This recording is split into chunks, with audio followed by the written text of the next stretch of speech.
오늘 수요일 밤에 주님 앞에 나와 하나님의 음성 듣기를 원하는 여러분 모두에게 하나님께서 은혜와 복을 더하시고 여러분의 모든 묶임과 매임이 풀어지는 복된 수요일 밤 되시기를 주의 이름으로 축복합니다. 우리가 지난주에는 베드로와 요한이 성전에 9시에 기도하러 올라가다가 성전 미문에 있는 지체장애인, 한 번도 걸어본 적이 없는 그 지체장애인을 예수 그리스도의 이름의 권세로 일으켜 세우는 모습을 통해서 우리의 인생에 있어서 가장 중요한 것이 무엇인가 하는 것에 말씀을 들었습니다. 여러분, 우리가 신앙생활할 때 정말 중요한 것은 지속적인 기도입니다. 항상 깨어서 기도하면 하나님의 역사를 볼 수 있는 것입니다. 뿐만 아니라 나만 예수 믿고 구원받는 것이 아니라 우리 주변에 보면 영적 지체장애인들이 너무 많기 때문에 그들을 손잡아 일으킬 수 있는 그런 능력, 그 사람을 긍휼히 여기는 그 마음이 우리에게 필요하다고 말씀을 드렸습니다. 뿐만 아니라 우리는 예수 그리스도의 이름의 권세를 가진 자들이기 때문에 그것을 그냥 가슴에 담아두지 말고 입으로 선포할 때 여러분의 입술에서 나가는 예수 이름의 권세가 놀라운 일을 행하게 할 줄로 믿습니다. 그래서 여러분 병자를 위하여도 기도하시고 문제가 많은 자들을 위해서도 기도해 주시고 여러분 스스로도 여러분 자신을 위하여 기도할 뿐만 아니라 여러분의 자녀 손들을 위해서도 축복하면 하나님께서 우리의 입술에서 나오는 그 믿음의 언어를 통해서 놀라운 일을 행하실 줄로 믿습니다. 그래서 우리는 그 이야기를 지난주에 들었던 것입니다. 이제 이 베드로와 요한이 그 사람이 이제 일어나고서 성전에 들어가서 막 여러 모양으로 찬양하고 난리를 이렇게 피우다가 이제 정신이 어느 정도 돌아왔을 때 자기를 고쳐줬던 베드로와 요한에게 와서 그를 딱 붙드는 것입니다. 이 붙잡았다는 말은 뭔가 하면 이 요한과 베드로에게 고맙다라고 인사를 하는 것입니다. 여러분 한번 생각해 보시죠. 이런 일들이 갑자기 일어났을 때 구경꾼들이 얼마나 많이 모였겠습니까? 성전에 기도하러 오는 사람이 한두 사람도 아니고 엄청나게 많은 사람이 갑자기 한 번도 걸어본 적이 없는 사람이 그 은과 금은 내게 없거니와 내게 있는 것으로 내게 주노니 일어나 걸으라 할 때에 벌떡 일어나 걷는 걸 보고 깜짝 놀랐지 않겠습니까? 그러니까 막 사람들이 베드로와 요한에게 막 몰려오는 것이죠. 그래서 자연스럽게 이 솔로몬의 행각까지 가게 된 거예요. 여러분 성전에 보면 솔로몬의 행각이 있는데 거기는 주로 말씀을 선포하고 가르치는 그런 장소였거든요. 그래서 베드로와 요한이 거기서 이제 오늘 성경 말씀을 선포하는 것입니다. 이 사람들아 왜 나를 주목하느냐? 이 사람을 고친 것은 내가 아니고 예수님이다. 그러면서 예수님을 선포하고 있는 거예요. 여러분 신앙생활에 있어서 가장 중요한 게 뭐죠? 오직 예수입니다. 믿으시면 아멘입니다. 오직 예수의 믿음을 갖고 있는 사람은 세상이 감당할 수 없는 사람이 되는 것입니다. 과거에 초대교회 성도들이 가졌던 영성은 딱 하나입니다. 오직 예수. 근데 지금 세월이 지나가면서 우리는 너무나 많은 것들을 우리의 마음에 갖게 된 것입니다. 오직 예수도 우리가 있다라고 고백합니다. 그러나 오직 돈도 있습니다. 오직 자식도 있습니다. 오직 우상들이 우리 안에 너무 많은 것입니다. 그래서 오늘 이 성경 본문의 말씀을 통해서 오직 예수의 영성을 가지고 살아가는 사람들이 도대체 어떤 사람들인가? 그 말씀을 들으시고 여러분의 삶에 정리할 것 정리하시고 여러분의 마음에 오직 예수님 때문에 여러분의 전 인생을 걸고 예수님 때문에 여러분의 자신을 드리고 예수님 때문에 무엇을 내게 명하시든지 간에 그 말씀에 순종할 줄 아는 그런 믿음을 가지고 승리하시기를 주님의 이름으로 축복합니다. 오늘 이 말씀을 통해서 사도 베드로가 말했던 그 메시지가 뭔가? 자, 첫 번째 우리가 이렇게 말씀하는 걸 들을 수 있습니다. 같이 한번 읽겠습니다. 사람이 아닌 예수님만이 주목의 대상인 성도가 오직 예수로 사는 인생이다. 자, 오늘 이 성경 본문에 보면 베드로와 요한에게 와서 사람들이 막 주목해서 쳐다보잖아요. 그죠? 그 무슨 이야기죠? 야, 너 저 사람을 고쳤으니까 나도 고쳐줘. 이러면서 마치 베드로와 요한이 능력 있는 것처럼 그가 고친 것처럼 전부 다 사람을 주목하니까 베드로가 살짝 비껴서서 왜 나를 주목하느냐? 너희들을 고치는 분은 오직 예수님이라고 예수님을 소개하고 있는 그런 장면이 아닙니까? 여러분 우리가 신앙생활 할 때 오직 예수로 사는 사람이 누구냐? 어떤 일들을 행할 때마다 자신은 비껴서고 주님이 드러나게 하는 사람이라는 것입니다. 내가 스스로 뭔가를 할 수 있는 사람처럼 착각하는 게 아니라 주님이 주시는 그 능력과 힘으로 할 수 있는 것을 고백하는 자들이라 그 말입니다. 아니 도대체 우리가 무슨 능력이 있어서 무슨 일을 할 수 있단 말입니까? 그러니까 여러분이 생각하는 게 맞단 말입니다. 세상을 살아갈 때 내 능력과 내 힘으로 할 수 없다는 것은 정확한 고백입니다. 그러나 예수 그리스도를 믿는 사람은 거기 한 가지가 더 있는 겁니다. 나는 능력 없으나 내게 능력 주시는 자 안에서 내가 할 수 있는 것입니다. 믿으시면 아멘입니다. 그래서 우리가 이 세상을 살아가는 것입니다. 제가 목회를 할 수 있는 이유가 뭡니까? 내가 인간적인 능력으로는 가진 것이 아무도 없지만 그러나 내 안에 오직 예수 그리스도가 있으니 그분이 주시는 힘으로 하는 것입니다. 오늘 이 설교도 주님이 주시는 힘으로 하는 것입니다. 가만히 생각해 보십시오. 저는 가끔 한 번씩요 놀랄 때가 있습니다. 1년 365일 설교하고 수요일 55번 설교하고 주일 52번 설교하고 매일 설교하는 것입니다. 매일 말씀을 전해야 합니다. 여러분들 한번 생각해 보시죠. 여러분들이 만약 이 강단에 서서 하나님의 말씀을 선포한다고 생각해 보십시오. 여러분 그 말씀을 계속 전하는 이 부담감이 얼마나 크겠습니까? 그렇죠? 그러니까 이 설교하는 것이 이게 쉬운 일은 아니란 말이죠.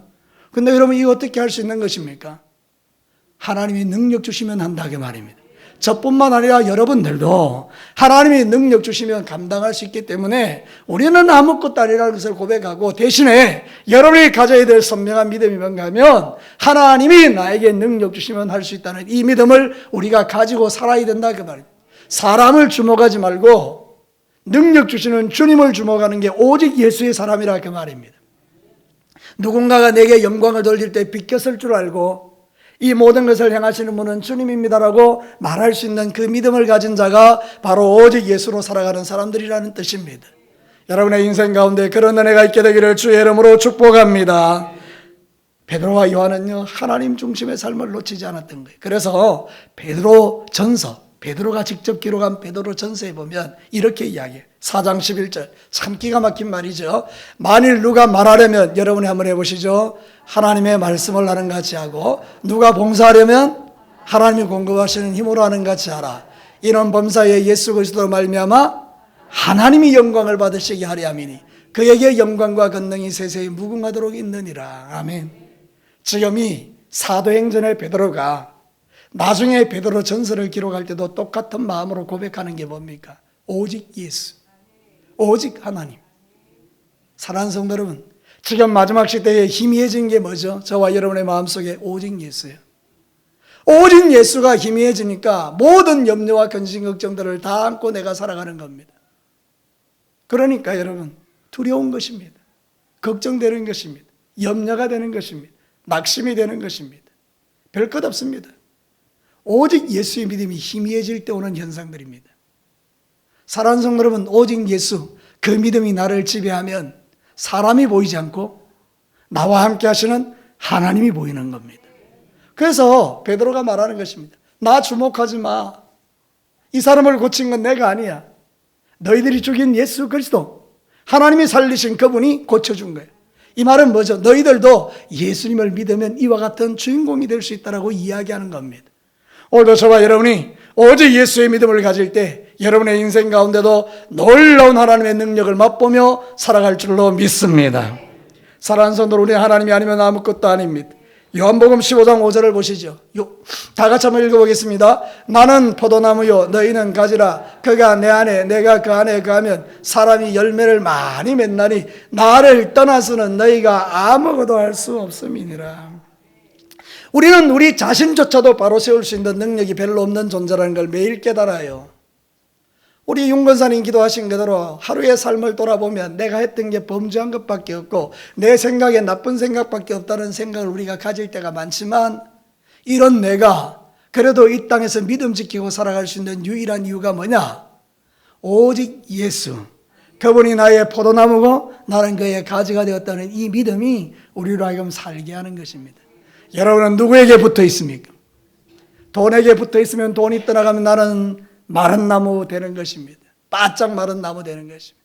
자식에게 붙어 있으면 자식이 나를 배반하면 그냥 나는 바짝 마른 나무가 되는 것입니다. 그러나 어제나 오늘이라 영원토록 변함없이 당신의 그 거룩한 은혜를 철철철철 넘치도록 우리에게 부어주시는 예수님에게 붙어 있으면 우리는 풍성한 삶을 누리며 사는 것입니다. 정말 믿으십니까? 믿게 되기를 축복합니다. 그때 우리가 이 세상을 이기며 사는 것입니다. 여러분은 능력 없습니다. 맞습니다. 나도 능력이 없습니다. 맞습니다. 그러나 우리가 믿는 예수가 능력입니다. 오직 예수. 그래서 사람을 주목하지 않고 하나님을 주목하는 자들이 믿는 믿음이라는 거예요. 여러분의 마음속에 다시 한번 오직 예수, 오직 예수, 그분만이 나를 붙들어 주실 수 있음을 믿으시고 그 예수님 때문에 여러분의 인생이 다시 새로워지게 되기를 주님의 이름으로 축복합니다. 베드로와 요한은 이 함정에 빠지지 않기 위하여 자신을 쳐서 복종했기에 여러분 그를 통하여 지속적으로 능력이 나타나는 것을 볼 수 있어요. 여러분 사도행전 뒤로 자꾸 가다 보면요 어떤 일이 납니까? 아나니아와 삽비라가 돈을 감추었습니다. 우리 같으면 모르죠. 근데 베드로는 이미 성령님을 통해서 알았습니다. 아나니아야 네가 바친 게 다냐? 그랬더니 다다 그러니까 네 왜 하나님을 속이냐고 다 아는 겁니다. 그랬더니 혼이 떠나가 버렸습니다. 죽어버렸습니다. 여러분 그 다음에 한번 보십시오. 18년 동안 중풍병으로 고생하던 애니야를 향하여 애니야야 일어나라 그러니까 벌떡 일어납니다. 여러분 죽은 다비다가 살아나 버립니다. 예수님이 죽은 자를 살린 것처럼 베드로를 살려냅니다. 이런 변함없는 영성이 어디에서 오는 겁니까? 변하지 않는 오직 예수 믿음, 자신은 옆으로 비켜서고 하나님을 높이는 그 영성에서 이런 놀라운 일을 행하는 것입니다. 그러나 성경에는 꼭 그런 사람만 있는 게 아닙니다. 처음에 가졌던 그 놀라운 은혜가 변질된 사람도 있습니다. 그가 바로 삼손이라는 사람입니다. 하나님이 그에게 놀라운 능력을 줬습니다. 그러나 그 능력 가지고는 육체의 정욕을 위하여 쓰다가 결국은 두 눈 다 뽑히고 비참하게, 물론 하나님의 은혜를 입어 나중에 회복되는 것은 있었지만 그러나 그의 죽음 자체가 빛난다라고 말할 수는 없는 것입니다. 사울은 어떻습니까? 처음에는 겸손했지만 나중에는 사울이 하나님을 떠나서 결국 길보아산 전투에서 블레셋에 의하여 완전히 죽임을 당하는 비극적인 인물이 되었습니다. 누구나 다 동일하게 똑같은 결말을 맞는 것은 아닙니다. 지금 이 마지막 시대를 살아가면서 저와 여러분이 중심으로 가져야 될 믿음, 우리가 이 마지막 시대에 회복해야 될 믿음 딱 하나, 오직 예수인 줄로 믿습니다. 그런 선포하는 저나 듣는 여러분이나 똑같습니다. 저도 오직 예수가 아니면 살 수 없습니다. 항상 변질될 가능성이 있는 인생입니다. 항상 빗나갈 수 있는 인생이요, 완벽하지 않은 인생입니다. 오직 예수, 그 중심이 나를 살게 할 뿐입니다. 여러분도요, 여러분 스스로를 의지하고 여러분 스스로를 믿지 마세요. 여러분은 믿음의 대상이 아닙니다. 오직 예수를 믿으시면 그분이 힘을 주실 것입니다. 서로 한번 인사하십시오. 오직 예수를 믿으면 그분이 당신에게 놀라운 능력을 주실 것입니다. 한번 인사해 보시죠. 무슨 말인지 알아들으셨죠? 네, 우리가 신앙생활 할 때 정말 중요한 건 오직 예수가 가진 그 능력이 바로 그런 것이라는 거예요. 두 번째 메시지를 한번 들어볼까요? 같이 읽겠습니다. 예수님만이 유일한 죄사함의 길임을 믿는 성도가 오직 예수로 사는 인생이다. 여러분, 오늘 이 베드로는 그 솔로몬 행각에 모인 사람에게 가장 중요한 복음을 전가합니다. 너희들이 예수 그리스도를 죽였다. 그러나 너희들이 잘 모르고 죽였다. 하나님은 너희들을 용서할 수 있는 길을 만들었다. 그러면서 놀라운 이야기를 19절에 하고 있는 것입니다. 우리 19절 말씀을 힘차게 한번 읽어볼까요? 그러므로 너희가 회개하고 돌이켜 너희 죄 없이 함을 받으라. 이같이 하면 새롭게 하는 날이 주 앞으로부터 이를 것이다. 회개하고 죄사함 받으면 누구나 다 새롭게 된다는 것입니다. 이게 복음입니다. 사랑하는 성도 여러분, 오직 예수 그리스도를 믿는 사람이 누구냐? 바로 이 예수를 믿고 죄사함을 받는 유일한 길이라는 걸 믿는 자들이라는 거예요. 예수 외에는 우리를 구원할 자가 없는 줄로 믿습니다. 이 세상에는 우리의 죄를 깨끗게 할 수 있는 길이 하나도 없습니다. 세상의 비누로 씻어도 우리의 죄는 씻겨지지 않습니다. 세상에 수없이 많은 잿물을 들이부어도 우리의 죄는 씻어지지 않습니다. 그러나 놀랍게도 예수 그리스도의 보혈의 한 방울이 우리를 살게 하는 것입니다. 그 보혈의 능력이 우리를 모든 죄에서 용서해 주시는 것입니다. 사랑하는 성도 여러분, 이 예수의 보혈의 능력이 얼마나 위대하고 탁월합니까? 이런 능력은 오직 예수 그리스도의 피밖에 없습니다. 요한일서 1장 7절을 한번 볼까요? 그가 빛 가운데 계신 것 같이 우리도 빛 가운데 행하면 우리가 서로 사귐이 있고, 여러분이 그 다음 한번 크게 읽어보십시오. 그 아들 예수의 피가 우리를 모든 죄에서 깨끗하게 하실 것이다. 지금도 원수마귀는 저와 여러분을 정죄합니다. 니까지 것이, 니 같은 것이, 니같이 더러운 것이, 너의 과거를 봐. 네가 얼마나 지저분한 인간인 걸 네가 더 잘 알잔다. 그런데 네가 뭐 하나님이 일을 한다고 이렇게 지속적으로 우리를 정죄해 옵니다. 그러나 이 사단의 정죄는 이 말씀 앞에 다 무력화되는 것입니다. 뭐라고 이야기합니까? 그리스도 예수의 피가 모든 죄에서 너희를 어떻게 할 것이다고요? 깨끗하게 하실 것이다. 믿으시면 아멘입니다. 예수의 피는 그런 능력이 있는 것입니다. 만약에 예수의 피가 우리의 죄를 절반만 용서해 주는 피라 그러면 우리는 그 예수를 믿을 이유가 1도 없는 것입니다. 사랑하는 성도 여러분, 그런 피는 믿을 필요가 없는 것입니다. 내 죄를 용서해 줄 수 없는 그 세상적인 것은 아무런 능력이 없는 것입니다. 부처님이 제 아무리 뛰어난 사람이라 할지라도 뛰어나지도 않습니다. 나와 별반 다를 바 없는 인생이죠. 그러나 그는 우리의 구원자가 될 수 없습니다. 세상의 그 어떤 존재도 우리의 구원자가 될 수 없고 우리를 죄에서 자유케 할 자가 아니래. 오직 예수님만이 우리를 모든 태산 같은 죄에서 깨끗하게 해주시는 줄로 믿습니다. 우리가 이렇게 이야기하면 세상 사람들은 그렇게 말합니다. 어찌 그리 고지식하고 어떻게 그렇게 답답하고 어떻게 그렇게 너희들은 독선적이냐 말합니다. 그러나 할 수 없습니다. 성경이 그렇게 말합니다. 우리는 사람의 말을 믿는 게 아닙니다. 우리는 하나님의 말씀을 믿는 것입니다. 사도행전 4장 11절과 12절은 여러분이 잘 아는 말씀이니까 심장에 새겨놓고 살아가시기를 바랍니다. 다 같이 한번 읽겠습니다. 이 예수는 너희 건축자들의 버린 돌로서 진모퉁이의 머릿돌이 되었느니라. 다른 이로서는 구원을 받을 수 없나니 천하 사람 중에 구원을 받을 만한 다른 이름을 우리에게 주신 일이 없음이라 하였더라. 할렐루야. 사랑하는 성도 여러분, 건축자들이 버린 돌 별 볼 리 없이 보이는 그 돌이에요. 나사렛에서 무슨 선한 것이 날 수 있느냐, 그렇게 사람들이 무시하고 멸시하던 예수님이에요. 근데 하나님은 그를 머릿돌로 딱 만드셨어요. 누구든지 이 예수를 중심에 모시며 흔들리지 않는 구원의 반석이 되는 거예요. 그리고 그 예수님을 믿는 자만이 구원을 받는 거예요. 천하 인간에게 구원받을 다른 이름을 주신 적이 있다 없다? 없습니다. 누가 그렇게 이야기합니까? 하나님의 말씀이. 이거 외에 이보다 더 정확한 진리가 어디 있습니까? 그런데도 어리석은 인간들은, 신학자라는 사람들이, 성경을 안다라고 하는 사람들이, 목사라고 말하는 사람들이 예수 외에도 구원의 길이 있다라고 말하는 게 이 시대입니다. 다 가짜입니다. 사랑하는 성도들은 그들은 지옥 갈 자들입니다.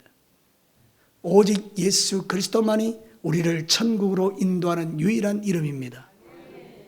그 믿음을 가진 자가 복됩니다. 우리는 우리의 아이들에게 이 진리를 가르쳐야 되는 것입니다. 지금 우리 아이들은요, 이중고를 겪고 있습니다. 학교에 가면 진화론을 통해서, 세상적인 가치관을 통해서 동성애와 온갖 종류의 세상적인 더러운 악들을 다 허용하도록 만드는 교육을 받고 있습니다. 교회에 와서는 이것도 괜찮고 저것도 괜찮고, 사랑하는 성도들, 그러니까 아이들이 영적으로 다 죽어가는 시대입니다. 그러나 여러분이 진리 안에 굳게 서 있으면 그 아이들에게 명확하게 가르칠 수 있습니다. 성경을 펼쳐놓고 읽어봐라. 천하 인간에게 구원받을 다른 이름을 주신 적이 없다. 오직 예수만이 우리를 모든 죄에서 깨끗하게 할 수 있다. 사랑하는 성도 여러분, 이 진리에 굳게 서시기를 주 예수 그리스도 이름으로 축복합니다. 이 진리를 믿는 자들이 복되다, 그 말입니다. 하나님께서 저와 여러분에게 은혜로 베푸신 이 놀라운 구원의 진리를 놓치지 마시고 천국 가는 그날까지 오직 예수, 나에게 구원의 다른 이름을 주신 적이 없다, 그 예수 이름 붙들고 가는 곳마다 이기고 승리하는 저와 여러분과 저가 되시기를 주의 이름으로 축복합니다. 마지막 세 번째 메시지를 한번 들어볼까요? 같이 한번 읽겠습니다. 예수님만이 복의 통로임을 믿는 성도가 오직 예수로 사는 인생이다. 사랑하는 성도로, 오늘 성경 본문에 보면 베드로가 설교할 때 선지자들이 다 예언했다, 모세도 예언했다, 앞으로 나와 같은 선지자가 일어날 텐데 그가 너희들을 모든 죄에서 용서하고 너희들에게 아브라함의 복을 받게 할 것이다, 이렇게 설교하고 있는 내용이 여러분 성경 20절부터 쭉 내려와 있는 거예요. 여러분 성경 말씀 25절 26절을 한번 보겠습니다. 25절 시작. 너희는 선지자들의 자손이요 또 하나님이 너희 조상과 더불어 세우신 언약의 자손이라. 아브라함에게 이르시기를 땅 위에 있는 모든 족속이 너희의 씨로 말미암아 복을 받으리라 하셨으니 하나님이 그 종을 세워 복 주시려고 너희에게 먼저 보내사 너희로 하여금 돌이켜 각각 그 악함을 버리게 하셨느니라. 사랑하는 성도 여러분, 이 이야기가 쉬운 이야기입니다. 구약에 있는 모든 선지자의 예언이 하나인데 그분은 예수 그리스도라는 거예요. 그 예수 그리스도가 우리에게 주는 게 뭐냐? 우리를 아브라함의 복을 받게 한다는 겁니다. 사랑하는 성도 여러분, 아브라함이 받은 복이 뭡니까? 두 가지입니다. 하나는 영적으로 선택받은 복이고요, 선민으로 부름을 받은 하나님의 복이고요, 또 하나는 그가 동서남북 사방 땅으로 발로 모든 땅을 다 주시는 그런 육신적인 축복까지도 아브라함이 받았죠. 그래서 여러분, 우리가 신앙생활 할 때 진짜 중요한 건 뭔가 하면 예수 그리스도를 제대로 믿으면 영의 복과 육의 복을 우리가 같이 받아 누리는 인생으로 살아갈 수 있다는 것입니다. 여러분, 예수 그리스도를 믿고 아브라함의 복을 받는 종들이 되시기를 축복합니다. 오직 예수로 살아가면요, 하나님께서 그에게 그런 복을 약속하고 있다, 그 말입니다. 우리 성도들이 세상을 살아갈 때에 하나님께 이 복을 누려야 되는데, 그렇게 하려면 어떻게 했나요? 모든 악을 버려야 돼요. 왜요? 이 죄와 악이 하늘로부터는 모든 아브라함의 복을 가로막는 거 되니까. 그래서 예레미야에 보면 그런 말씀을 하고 있죠. 5장 25절에 하늘로부터 오던 모든 좋은 것들을 네 죄가 막았다, 이렇게 이야기해요. 나는 왜 이래 복을 못 받을까요? 나는 왜 이래 아브라함의 약속하신 이 놀라운 복을 누리지 못할까요? 따지고 딱 들어가 보니까 내 머리 위에 가로막힌 것들이 있더라는 거예요. 그게 뭐죠? 우리가 짓는 죄라는 거예요. 우리가 범하는 악이라는 거죠. 그래서 성경은 말합니다. 그 악을 버리라. 사랑하는 성도 여러분, 여러분에게 있는 그 악을 버리시기를 축복합니다. 우리는 싸워야 돼요. 죄와는 피 흘리기까지 싸우셔야 돼요. 사단은 끊임없이 여러분에게 유혹합니다. 왜냐하면 여러분이 복을 받으면 안 되니까. 아브라함의 복을 받으면 안 되니까. 끝까지 계속해서 여러분을 물고 늘어질 거 아니에요, 그죠? 뭐하게, 나로 하여금 죄짓게 만들어서, 악하게 만들어서 결국 그 악과 죄 때문에 하늘의 복을 받지 못하도록 만드는, 여러분이 예수 그리스도를 믿으면 천국 가는 것은 그거는 여러분이 걱정할 필요가 1도 없어요. 예수 믿는 순간부터 여러분의 이름은 생명책에 기록되어 버리기 때문에 여러분이 이제 천국 가는 것은 걱정할 필요가 없지 않겠습니까? 좀 여러분 믿음이 좀 이상한 것 같습니다. 여러분, 우리가 예수 그리스도를 믿고 나면 천국 가는 건 걱정할 필요가 없습니다. 진짜 예수 믿으면 맞죠? 그런데 이 땅에 사는 날 동안 우리는 왜 이렇게 여러 가지로 어렵고 힘든 일들 가운데 삶을 살아가는가, 이유를 따지고 들어가 보니까 내가 짓는 죄가 자꾸 나를 그렇게 만들더라는 거예요. 그래서 여러분, 죄와는 싸우라는 거예요. 예? 얽매이기 쉬운 죄를 벗어버리라고 하는 거예요. 천국으로 달려가는 저와 여러분들이 얽매이기 쉬운 죄를 가지고 달려가면 어떻게 달리겠습니까? 그래서 히브리서 12장에는 그렇게 말하는 거예요. 믿음의 주인 예수님을 바라보면서 얽매이기 쉬운 죄를 좀 벗어던지라. 제가 중학교 때 기억이 있어요. 우리 중학교 때는 보통 아이들이, 다른 아이들이 하면 나도 막 따라 하잖아요. 그때 제 친구가요, 갑자기 운동을 하더라고요, 달리기를. 근데 얘가 그냥 달리기를 하는 게 아니고 다리를 튼튼하게 해야 된다 그러면서요, 그 모래주머니를 사가지고 발에 차고요, 이게 막 달리기를 하는 거예요. 야, 얼마나 부럽던지요. 그래서 저도 땡빛을 내가지고, 어린애가 뭐 돈이 있겠어요. 어쨌든지 그래가지고 그걸 산 거예요. 모래주머니를 산 거예요. 그리고 발에 딱 차고요, 걔하고 같이 뛰었는데요, 여러분 놀라지 마십시오. 하루 만에 끝냈습니다. 나는 안 맞더라고요. 도저히 못하겠는데. 근데 제가 그때 느꼈던 느낌은요, 발에다 모래주머니를 차고 열심히 뛰고 그 다음에 어느 지점에 딱 도착했을 때는 막 숨이 여기까지 차오르는데, 이 모래주머니를 떼는 순간에요, 발이요 날아갈 것 같은 거예요. 혹시 여러분 이 기분 아실란가 모르겠네.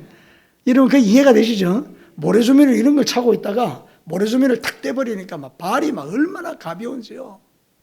여러분, 죄는 그렇지 않겠습니까?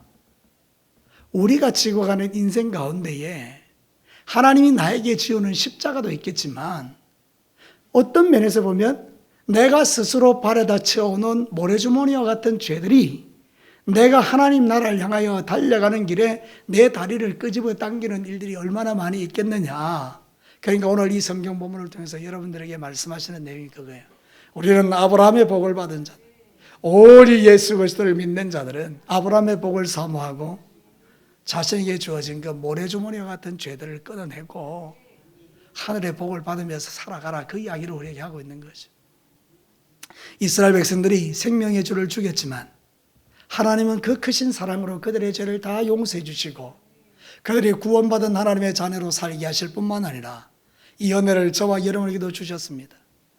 이제 여러분들은 천국에 들어가는 이 복을 누리는 자로서 이 땅에 사는 날 동안에 여러분들이 매일매일의 삶 속에서 범하는 모래주머니와 같은 죄들을 발견하고 그것을 끊임없이 제거하면서 천국을 향하여 달려가는 이 행복을 누리시기를 주의 이름으로 축복합니다. 베드로전서 2장 10절에 보면 이렇게 말해요. 같이 한번 읽어볼까요? 너희가 전에는 백성이 아니더니 이제는 하나님의 백성이요 전에는 긍휼을 얻지 못하였더니 이제는 긍휼을 얻은 자니라. 예수님 믿으면 하나님의 백성이 되고 긍휼을 입은 자가 되는 거예요. 그럼 여러분 어떤 일이 일어납니까? 요한복음 14장 27절 크게 한번 읽겠습니다. 평안을 너희에게 끼치노니 곧 나의 평안을 너희에게 주노라. 내가 너희에게 주는 것은 세상이 주는 것과 같이 아니하니라. 너희는 마음에 근심하지도 말고 두려워하지도 말라. 여러분이 참 놀라운 말씀이에요. 제발 좀 말씀을 믿으십시다. 저도 이 말씀을 믿고 여러분도 이 말씀을 믿으십시다. 오늘 이 말씀이 필요한 분들이 많을 겁니다. 예수님이 말합니다. 나 너희에게 평안을 준다. 세상 주는 것과 같지 않아. 내가 주는 평안은 그런 게 아니야. 너는 마음에 근심도 말고 두려워하지 마.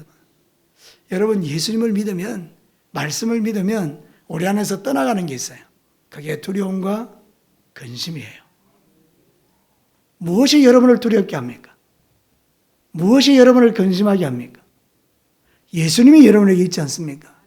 그분이 우리에게 평안을 주신다라고 하지 않습니까? 왜 나는 두려워하고 내가 왜 근심할까요? 불신앙이에요. 믿지 않는 거예요. 누구를 믿지 않는 거예요? 나와 함께 하시는 예수님을 믿지 않는 거예요. 여러분이 예수님을 믿지 않는다는 이야기가 뭔가 하면 나는 나를 위하여 십자가에 죽으시고 부활하신 예수님을 믿지 않는다는 이야기가 아니라 그 예수님은 믿어요. 어떤 예수님을 믿지 않는다는 거예요? 내게 능력 주시고 나와 함께 하시고 내게 평안을 주시는 예수님을 믿지 않는다. 그러니까 우리가 스스로 걱정하고 염려하고 두려워하는 삶을 살아간다. 오늘 이 시간에 하나님의 음성이 여러분에게 들려지거든 여러분의 어깨를 누르고 있는 모든 근심과 두려움이 예수 이름으로 떠나가기를 주의 이름으로 축복합니다. 은과 금은 내게 없거니와 내게 있는 것으로 내게 주소니 곧 나사렛 예수 이름으로 자유케 될지어다. 평안해질지어다. 주님 우리에게 그렇게 말씀해 주십니다. 오늘도 사랑하는 성도 여러분, 이 성경 말씀을 여러분 기억하시고 사도 베드로가 말합니다. 왜 나를 주목하냐? 나 아니야. 예수님이야. 그 예수님이 너희들의 모든 죄를 용서해 주시는 분이야. 회개하고 예수를 믿어봐. 유쾌하게 나는 날이, 기쁜 날이, 새롭게 하는 날이 그분으로부터 오게 될 거야. 사랑하는 성도는 그러면서 우리에게 말하는 너는 아브라함의 자손이야. 아브라함의 복을 받을 자야. 을매이기 쉬운 모든 죄를 벗어 던지고 주님이 주시는 그 멋진 축복의 길을 한번 달려봐. 이게 오늘 메시지가 아닙니까? 여러분 우리는 살다 보면 생명의 주를 죽이기도 하고 하나님을 믿지 않는 믿음 때문에 근심하고 염려하지만 그러나 말씀이 내 속에 주어질 때 다른 것보다 그 말씀을 믿자는 겁니다. 오늘 여러분 돌아갈 때 다른 것 다 잊어버려도 하나님의 말씀이 여러분에게 주고 있는 것 있어요. 오직 예수. 오직 예수. 그 예수를 통해서 여러분의 마음에 누리는 그 평안과 능력과 축복으로 또 3일 동안에 세상에서 승리하고 돌아오시기를 주님의 이름으로 축복합니다. 우리 다 같이 한번 기도해 볼까요?